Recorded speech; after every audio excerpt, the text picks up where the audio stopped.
సినీ ప్రముఖులు సినీ ఇండస్ట్రీపై రేవంత్ సర్కార్ ప్రవర్తిస్తున్న తీరు పలు విమర్శలకు దారితీస్తున్నాయి.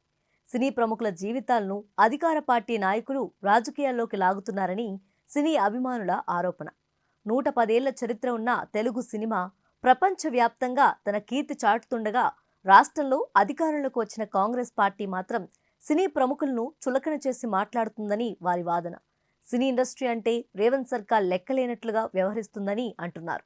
గద్దెనెక్కగానే ముందుగా అక్కినేని ఫ్యామిలీని టార్గెట్ చేసిన హస్తం పార్టీ ఆ తర్వాత రాజకీయాలతో ఏ మాత్రం సంబంధం లేని ఓ హీరోయిన్ పై మహిళా మంత్రి చేత ఘాటు వ్యాఖ్యలు చేయించిందని మండిపడుతున్నారు. సెలబ్రిటీల జీవితాలను కాంగ్రెస్ సర్కార్ రోడ్డు మీదకు లాగుతుందని, తాజాగా icon star Allu Arjun arrest ఘటనే ఇందుకు నిదర్శనమంటూ ఫైర్ అవుతున్నారు. నిజానికి మన దేశంలోని మిగతా అన్ని ఇండస్ట్రీల కన్నా టాలీవుడ్ ఇండస్ట్రీ పెద్దది.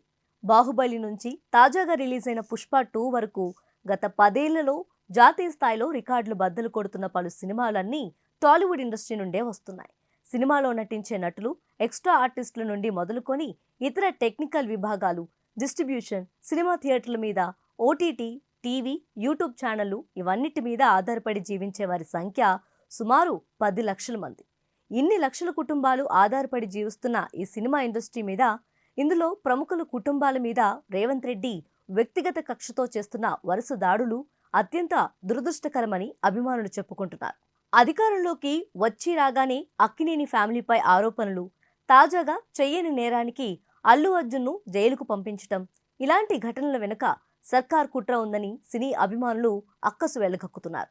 ఇదే ప్రశ్నలు మీడియా నుంచి రాగానే చట్టం తన పని తాను చేసుకుపోతుందని, చట్టం ముందు అందరూ సమానులే అంటూ 3 ముక్కల్లో ముగించారు సీఎం రేవంత్.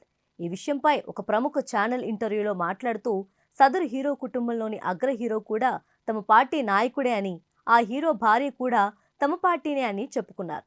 చట్టం ఎవరికి చుట్టం కాదంటూనే సినిమా వాళ్ళు చేసేది పక్కా బిజినెస్. హీరోలు డబ్బులు పెడుతున్నారు, ఆ తర్వాత సంపాదించుకుంటున్నారు. వాళ్ళేమైనా సరిహద్దుల్లో సైనికుల వలె యుద్ధాలు చేస్తున్నారా అని కౌంటర్లు విసిరారు. మరోవైపు అల్లు అర్జున్ను నిర్బంధించడాన్ని టాలీవుడ్ పెద్దలతో పాటు ఇతర రాజకీయ నాయకులు కూడా ఖండిస్తున్నారు. ఈ ఘటనతో సినీ ప్రముఖులంతా ఏకతాటిపైకి వస్తున్నారు. రేవంత్ రెడ్డి చర్యల పట్ల గురువుగా ఉన్న పరిశ్రమ పెద్దలు ఈసారి కొంచెం ఘాటుగానే స్పందించాలని నిర్ణయించుకున్నారని తెలుస్తోంది.